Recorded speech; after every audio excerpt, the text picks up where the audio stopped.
It started like any other quiet Saturday morning. I was at the kitchen counter with my second cup of coffee, scrolling absent-mindedly through the news on my tablet while the sunlight crept in through the blinds. The house was still. Too still. Nora had been gone since Friday afternoon, off on one of her digital detox weekends, just her, a rented cabin in the mountains, and zero contact. At least, that's what she said. I'd always found those trips a little odd. Not the idea itself, unplugging sounded healthy, but the frequency. Once a quarter turned into once a month. Then twice a month. And she never invited me. Not even once. It's a solo thing, she said. Helps me reset. I tried not to take it personally. Still, when her smartwatch sent a sync alert to our shared cloud account, I clicked on it without thinking. Maybe I was just curious. Maybe I was starting to feel something I didn't want to admit. Either way, the data loaded and I froze. 3,281 steps logged between 1:03 a.m. and 3:10 a.m. I stared at the screen, refreshing it twice like maybe I misread it. Nope, 3,281 steps. That's over a mile and a half. At 2 in the morning. With her phone turned off. Nora had always been health conscious, but she wasn't the kind of person who went for midnight hikes. And she definitely wasn't the type to sleepwalk, not that I'd ever seen in the 10 years we'd been together. I blinked and tapped the graph again. The heart rate was slightly elevated. Not cardio elevated. Just not asleep. She had told me she'd be in bed early.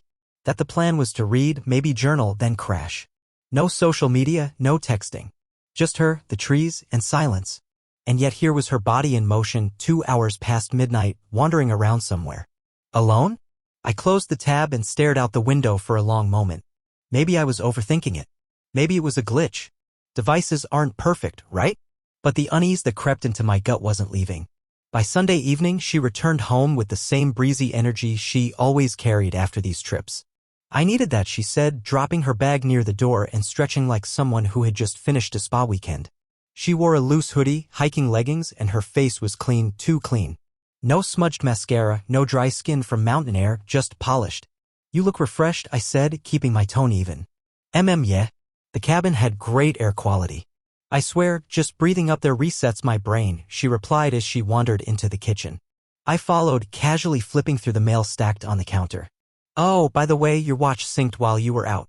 It said you walked a mile and a half around 2 a.m. You sleepwalk now? Her back stiffened for half a second, so brief it almost didn't register. But it did. I noticed. She turned around slowly, chuckling as she opened the fridge. Oh?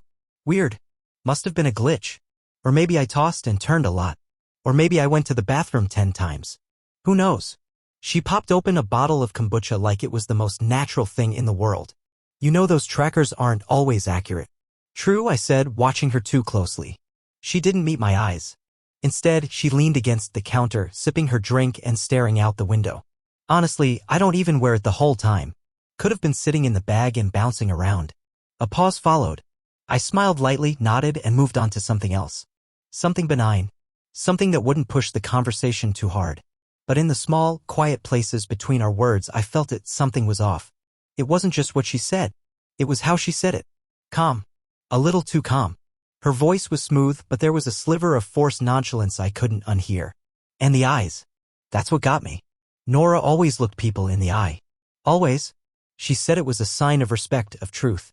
But when I asked that question, just a casual observation, a joke really, she blinked too slowly. Like her brain hit a speed bump. Then, for a fraction of a second, I saw it. Fear. It passed quickly, masked by her easygoing demeanor, but it was there. Like a shadow that slipped into her expression and vanished just as fast. Most people wouldn't have caught it. But I did. Because I know her. Or I thought I did. We finished the evening like we always did. Dinner. A rerun of a sitcom she liked.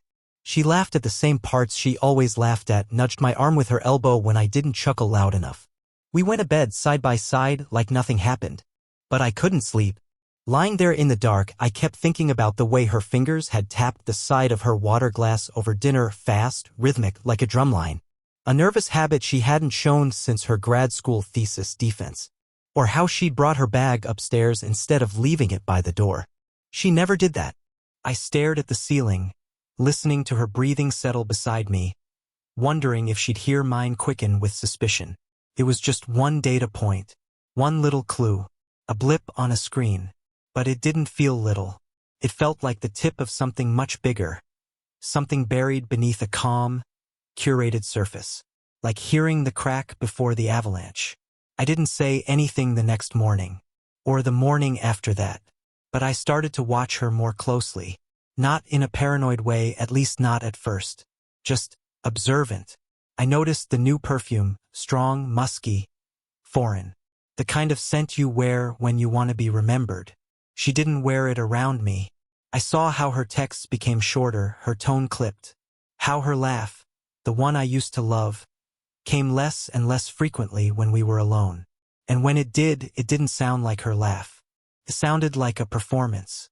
The watch data had planted the seed, but it was the fear in her eyes that watered it. Something was happening, and I wasn't imagining it.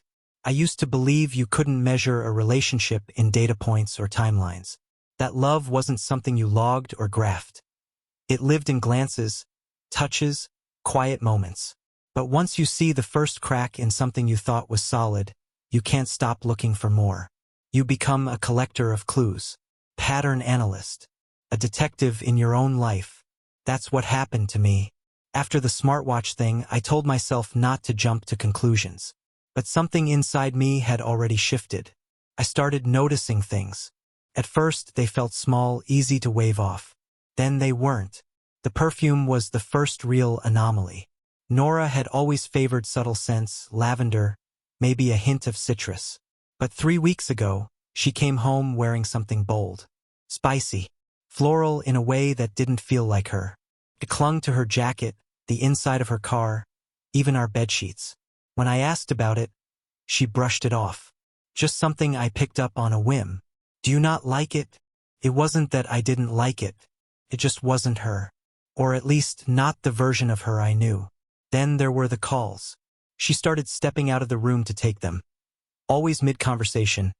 Always with a quick glance at her screen before muttering, "Want to see work stuff?" Her voice would go lower when she spoke, almost like she was shielding her tone.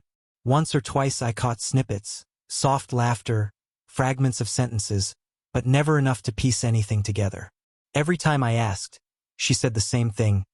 "You know how crazy it's been at the firm?" I did know, or at least I used to. Nora worked in strategic partnerships at a mid-sized tech company. Plenty of long hours, sure, but nothing like this. Not this level of secrecy. It got worse. One night, she left her laptop open on the kitchen island. A prompt had popped up. "Your password will expire in 3 days." I tapped the trackpad without thinking, half out of habit, expecting the login screen to breeze past like it always had. Instead, I hit a wall. Incorrect password. She changed it. I tried again. Same message. Again. I stood there, blinking at the screen, not even sure why it stung. It was her computer, after all. She had every right to secure it. But we had always shared everything, codes, passwords, the pin to each other's debit cards. There had never been walls between us. Until now. When I asked, she played it cool. "Oh, they made everyone reset at work. Security policy." I nodded, pretended to buy it. But my stomach twisted. If it were true, she could have told me the new password like always. She didn't. Then came the weekend getaways. They had been occasional, like special treats. A hike with a friend. A solo trip to unwind. But over the last few months, they became frequent, predictable, even first weekends of the month. Third weekends, too. And always to places with little to no signal. She would leave on Friday with a bag packed tight. Return Sunday night with vague details and canned photos. Sunsets, trees, coffee cups against misty windows. I noticed that some of the photos were reused. Same angle, same mug, just filtered differently. When I casually pointed it out once, she laughed and said, "I guess I found my aesthetic." Aesthetic. Not memory. Not moment. Just something to post. I started keeping track. Not just of the trips, but of everything. I kept a note in my phone, coded, hidden. Every time something felt off, I wrote it down. The time she came home with her shirt inside out. The day she claimed to be stuck in traffic but showed no missed calls. The time her client dinner ran past midnight, but there was no receipt, no mention of where. Her tone changed, too. She still said, "I love you" before bed. but the words didn't land the same. They were transactional, mechanical, like checking a box. Her kisses were light, quick, obligatory. Her touch was absent, even when her hands were right there. One night, I reached for her in bed. Nothing major, just rested my palm on her back. She flinched, not a full-body jolt, but enough. Enough for me to feel like a stranger. I lay there, staring at the ceiling again, heart beating in my throat. How had we come to this? How had we become two people sharing a house but living separate lives? I found myself retreating. I didn't mean to, but I stopped trying to start conversations. I stopped asking about her day. I waited for her to offer, and when she didn't, I said nothing. Because I already knew. I didn't have hard proof, not yet. But the inconsistencies piled up like stones in my chest. The watch. The perfume. The new password. The getaways. The whispers on the phone. It was like being gaslit by circumstance. And still I said nothing. I smiled. I played my part. I cooked dinner, washed the dishes, went to bed at a respectable time. I wore the mask of a trusting husband while my gut screamed louder each day. Then one night, I saw her in the driveway through the living room window. She was sitting in the car, just sitting. Not texting. Not calling. Just staring down at the steering wheel. 5 minutes passed. 10. I walked outside.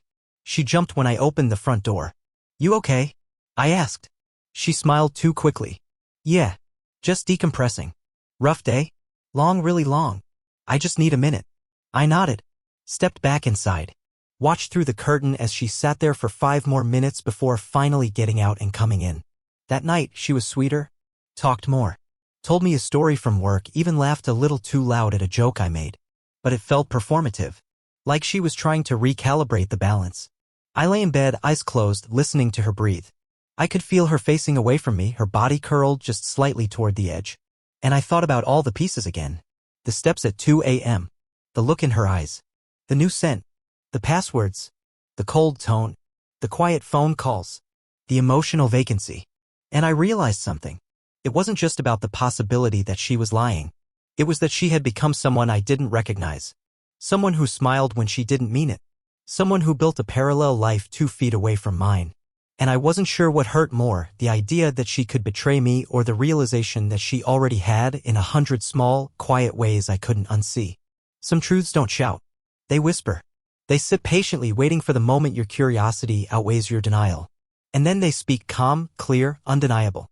For me, that moment came on a Tuesday night. Nora was out again, networking dinner with clients, she said, the kind that ran late and ended with barely a text. I sat alone at the kitchen table, the same table where we used to drink wine and plan trips we never took. There was half a glass of whiskey sweating beside my laptop.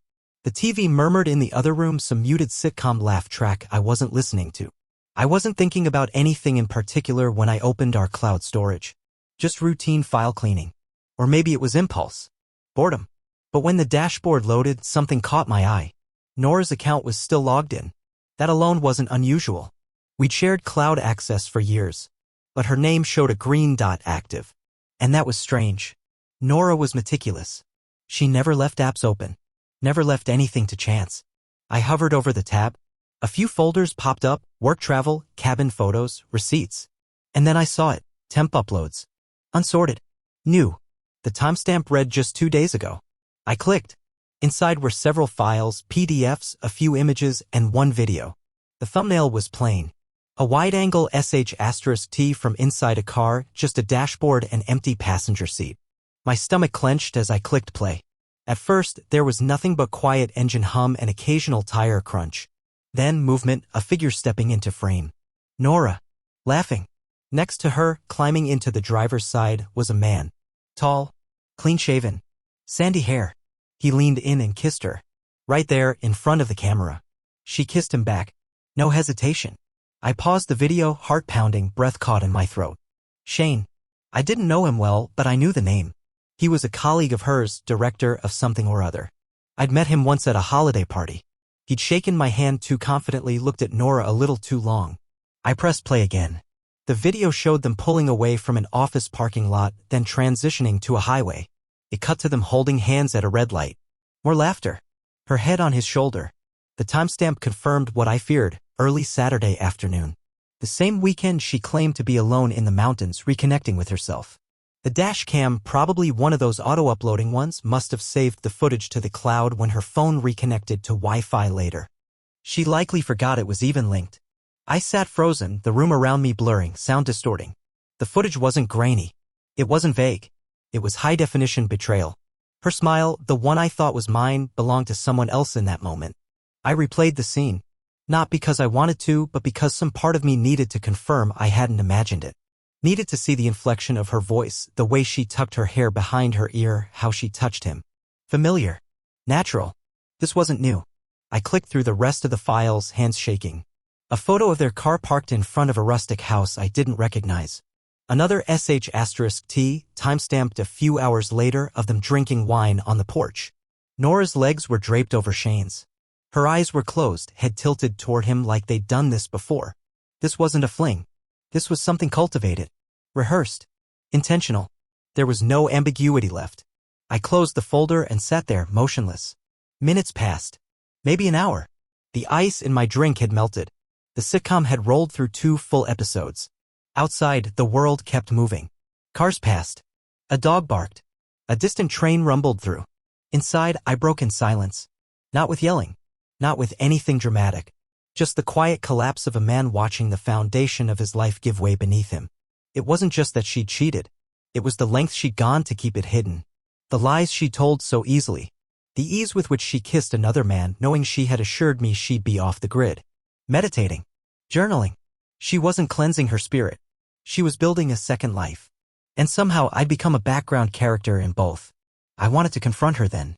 Wanted to pick up the phone, scream, demand answers. But I didn't. I just sat. Because even though the truth was now in front of me, raw and unforgiving, I wasn't ready for the fallout. I needed control. I needed space to think. So instead of reacting, I documented everything. I saved the footage. Created duplicates on drives and cloud backups. Took *TS. Renamed files with dates and details. Labeled each one carefully, clean, emotionless. Not for revenge. Not yet. But because this erosion of my life needed to be seen clearly. For myself. For when she denied it. For when the gaslighting began. By the time she walked through the door that night, hair damp, lips freshly glossed, I had already deleted the tab and locked away the evidence. "Hey," she said, dropping her keys. "You're still up?" I nodded. "Just finishing some stuff." She walked over, leaned down, kissed my cheek like she hadn't just spent the weekend wrapped in someone else's arms. "I'm going to shower. Long day." "Okay," I said, my voice steady. "Take your time." She disappeared down the hall. The bathroom light flicked on. The door clicked shut. And I sat there in the dark, surrounded by silence, holding on to the one thing that now tethered me to reality, the truth. It wasn't a suspicion anymore. It was a fact. And facts don't lie. There's a moment, just after your world shatters, when your instincts demand a response, rage, confrontation, a final scream for dignity. But I didn't give in to that. Maybe I didn't have the energy. Or maybe some part of me understood that the power I'd once given away through blind trust could only be reclaimed through control. And control, I realized, began with silence. The morning after I discovered the footage, I didn't say a word. I made coffee, kissed her forehead, and asked how she'd slept. She smiled, genuine, or maybe just well-rehearsed, and said, like a rock, she had no idea what I knew. And I had no intention of tipping her off. Instead, I began collecting. My first call was to Jason, an old friend from college who now ran a cybersecurity firm. He'd always been good with data, better with secrets, and most importantly, he was discreet. I didn't need sympathy, I needed competence. He didn't ask for details. Just told me, "Send me what you've got. I'll take care of the rest." While Jason set up encrypted storage and mirrored the evidence into isolated drives, I made my second call, this one to Marissa Quinn, a lawyer I'd met years ago during a work retreat. At the time, she'd been sharing a story about a messy divorce settlement that ended with the cheating spouse walking away with nothing but a toothbrush. I remembered how calm she was. Surgical, even. We scheduled a consultation for Thursday morning. I told Nora I had a client meeting. Over the next few days, I didn't just play the part of the husband, I perfected it. I asked about her work projects. I offered to cook dinner. I even suggested a weekend trip together in a few weeks. She hesitated, then said, "That sounds nice." It was fascinating how easily the performance flowed from both sides. But underneath, I worked. Jason came through first. He used location metadata, app logs, and vehicle records to create a timeline of Nora's activities. She hadn't just visited that remote house once. She'd been there 5 times in the last 2 months, always during her so-called retreats. GPS coordinates. Security camera pings. Timestamped door unlocks. He packaged it all into a folder labeled Echoes. This is enough for a full behavioral case, Jason said, voice low. Do you want me to keep going? Just ensure it's backed up, I told him. Redundancy matters. Marissa was next. She didn't flinch at the details. When I showed her the dashcam video and location history, she leaned forward slightly, then nodded. You're building a net. Tight. Precise. That's the goal, I said. She walked me through asset division laws, spousal support precedents, and what to expect depending on how public this might get. She also emphasized something that stuck with me. You don't need to destroy her. Just make it undeniable. Let the facts speak louder than emotion. So that became my mission, to remove emotion. To strip away drama and leave only proof. I combed through hotel receipts Nora had tried to hide under ambiguous budget line items, expenses marked as team offsite or client meeting. I cross-referenced dates. Jason helped me trace call logs that connected to Shane's number, calls placed on Fridays and ended before dawn. I even retrieved public data from employee access badges. Shane and Nora had both entered the office building after hours on nights they were supposedly away. Jason's friend, a quiet IT lead, slipped us access logs, door codes, elevator swipes, internal security cams. One grainy frame showed Nora brushing past Shane in the parking garage, her hand brushing his back in a gesture that wasn't quite professional. Everything was timestamped, cataloged, and stored in both local and cloud backups. I used coded file names, nightfall, missed line, parallel path. I didn't just build a folder. I built a case. I was no longer questioning if it happened. I was confirming how deeply it had. And yet, at home, I played the husband. She asked fewer questions. Perhaps because I had stopped withdrawing. Maybe she took the comfort of my calm as forgiveness. Maybe guilt made her more affectionate. One night she brought home takeout from my favorite place. Sat across from me with a softness I hadn't seen in months. Things feel better lately, she said. I nodded. They do. She smiled. Reached for my hand. And I let her hold it. That night, I lay in bed awake long after she'd fallen asleep beside me, wondering how many nights she had drifted off just like that after kissing someone else goodbye. There's a hollow ache that comes from watching someone you love lie to your face and realizing that you've grown led it lying back. But I wasn't interested in confrontation. I was interested in ending it on my terms. With everything prepared, documents, timelines, financial records, I began writing a single-page summary. Not for her, but for me. A distillation of truth. Every piece of proof reduced to one sentence. Dashcam, timestamped kiss. Hotel invoice, confirmed check-in. Email string, romantic language, professional aliases. I read it aloud in the empty house one afternoon. No anger. No tremble. Just clarity. And then I saved it to a folder called Closure. That weekend, Nora left for a conference in San Francisco. Or so she said. She packed light, kissed me goodbye at the door, and promised to FaceTime from her hotel.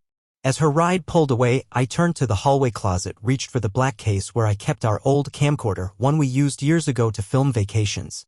I replaced the battery, checked the lens, and made sure it still worked. I wasn't recording revenge. I was documenting the end of fiction. Because the truth wasn't enough anymore. The truth needed to be seen, not just spoken. So I waited. Calm. Focused. And invisible. I never thought I'd be the type of person to orchestrate a reveal. That kind of drama belonged to movies or clickbait confession threads. But when everything inside you is quietly breaking, sometimes silence alone isn't enough. Sometimes the truth needs a stage.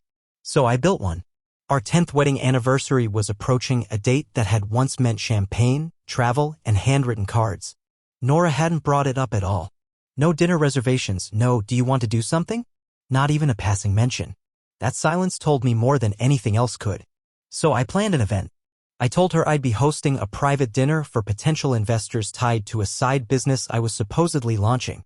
I framed it as a networking soft launch, classy, low-key, but important. A small presentation, a little wine, nothing big, I'd said, sliding the invite across the counter one morning with a smile that didn't reach my eyes. She blinked, read the card, and tilted her head. June 17th? Our anniversary, I said lightly. Thought it'd double as good luck. She hesitated for just a moment too long. I wasn't sure you remembered. I remember everything, I said. I rented a loft downtown, glass walls, high ceilings, a warm amber glow when the city lights reflected off the polished floors. I hired a caterer, curated a guest list, and, most importantly, set up a projection system. Jason helped install it, a simple interface, one click, and the truth rolled out like a film reel. The guest list included friends, colleagues, and a few of Nora's coworkers, including Shane. I wanted witnesses. Not to embarrass her. Not to shame her. To anchor reality. Because I'd lived in ambiguity too long. I needed others to see what I saw, no more polite deflections or half-truths hiding behind "you're overthinking it." On the day of the dinner, I wore a charcoal gray suit. Conservative. Quiet. Professional. My hands were steady. My pulse was calm. The version of me that once begged for honesty had been replaced with someone harder, leaner, and painfully clear-eyed. The guests arrived slowly. Nora walked in 20 minutes after the hour, her heels clicking across the polished concrete floor, Shane walking beside her. They weren't touching. But they may as well have been. She wore the necklace I gave her 2 anniversaries ago. It dangled over a silk blouse that I hadn't seen before. Something expensive. Something curated for attention. She kissed my cheek. "Looks amazing in here." "You haven't seen the best part," I said. I greeted every guest. Poured drinks. Smiled. Laughed in all the right places. It was performance, sure, but one born from clarity, not denial. When the final glass had been poured and the conversations dimmed to murmurs, I stood and walked to the front of the room. "Thank you all for coming," I said, nodding toward Nora, who offered a proud little smile. "Tonight's about transparency. About vision. And about truth." I clicked the remote. The projector whirred. The room dimmed slightly. The first video played, dashcam footage, Nora and Shane entering her car late at night, laughing. A timestamp glowed in the corner. My voice didn't tremble as I narrated. March 24th. On a night when my wife was supposed to be at a client dinner. Gasps rose. Chairs shifted. Someone coughed. The second clip, GPS data overlaid on a map. A blue trail leading to a remote cabin. Interspersed with time-stamped stills. Shane's arm around Nora. A wine glass raised. A kiss. Their silhouettes in the glow of porch light. April 9th, I said. Another solo hike. Apparently. Nora sat frozen. Her smile had vanished. Shane's face was pale. His lips parted like he wanted to say something, but nothing came. I didn't stop. I showed expense reports, hotels listed under corporate aliases, receipts for 2, emails with thinly veiled pet names exchanged through work accounts. Audio logs of overlapping location pings, her phone and his, together again and again. I ended with a still sh*T, Nora in the passenger seat, resting her head on Shane's shoulder. Her eyes closed, lips barely parted. A look of peace on her face I hadn't seen in months. I clicked the remote again. Silence. I looked around the room at the stunned expressions, the averted eyes, the awkward gulps of wine. And then I turned to Nora. She didn't say a word. Didn't rise. Didn't reach for my hand or rush to explain. Her body was stiff like porcelain, too fragile to move, too cold to bend. Shane looked like he might run. I didn't give them the chance. I stepped away from the projector, slipped the remote into my pocket, and said, "Dinner is served. Please enjoy. I won't be joining you." I walked toward the door, my shoes echoing across the floor. No one stopped me. No one called after me. Outside, the night was cool and quiet. I exhaled slowly, like my lungs had been holding something for months and were finally free. There was no shouting. No accusations. Just a quiet wall of truth rolled out in front of the people who mattered most in her world. And that silence, that absence of denial, was louder than any confrontation could have ever been. The fallout from the unveiling rippled fast. Nora was placed on administrative leave within 48 hours, pending internal review for conduct violations. Shane? Terminated. His name disappeared from the company site like he never existed. But what stuck with me wasn't the public unraveling. It was what came after. A week later, I noticed something strange. I'd kept tabs on Shane's LinkedIn location settings and checked them out of habit, routine at that point. But his GPS pinged repeatedly near a residential area on the other side of town. A pattern. Always the same address, always late in the evening. At first, I thought it might be family. Maybe a friend. I didn't want to care. Until I saw who lived there. Lily. Nora's closest friend. Her confidant. The one who comforted me during early signs of suspicion, who said things like, "I'm sure it's nothing," and "You two are solid, Alex." The one who once called Shane a walking HR violation. I drove by the house on instinct, more to prove myself wrong than to confirm anything. But parked out front, in plain view, was Shane's silver Lexus. I waited across the street.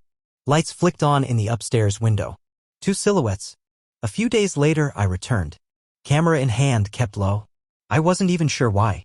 But when I saw them again, Lily opening the door, Shane stepping inside, their bodies close like they belonged together, I understood. She had helped Nora hide the affair. Covered for her. And now she was tangled in the same web like betrayal was some shared language between them. The photos I took weren't for revenge. I didn't send them. I didn't share them. I saved them in the same folder labeled closure. Because the damage had already been done. This wasn't about making anyone hurt. This was about recognizing the full depth of the rot. It hadn't just been one person lying to me. It had been a network of whispers protected by silence. I wasn't documenting for justice anymore. I was documenting to understand just how far I'd let myself be blind. I left the city 2 months later. No dramatic goodbye. No social media announcement. Just a signed lease, a downsized storage unit, and a one-way drive to a small coastal town in Oregon where no one knew my name. I opened a small repair shop, appliances, gadgets, the occasional vintage radio. Simple work. Honest work. No deadlines, no layers of pretense. I spent mornings on the porch with black coffee, afternoons listening to the ocean thrum in the background while I rewired old parts. It was quiet. I needed quiet. Friends slowly drifted back into my life. Some from college, others I hadn't seen since high school. The ones who reached out didn't ask for details. They just asked if I wanted to grab lunch. I did. Nora sent one letter. Handwritten. 8 pages long. It started with apologies, moved into memories. She recounted our first vacation, the night we danced in the kitchen during a power outage, the day we closed on the house. Her handwriting trembled near the end, like her hand had finally caught up to the guilt. I didn't read the last page. I walked outside, dropped the letter into my fire pit, and watched it curl into flame. There was no hatred in it. No satisfaction. Just peace. The silence that once terrified me had become a sanctuary. No more pretending. No more waiting for answers. Just wind. And waves. And a version of myself I could finally recognize. And in that, I found something I hadn't felt in years. Freedom.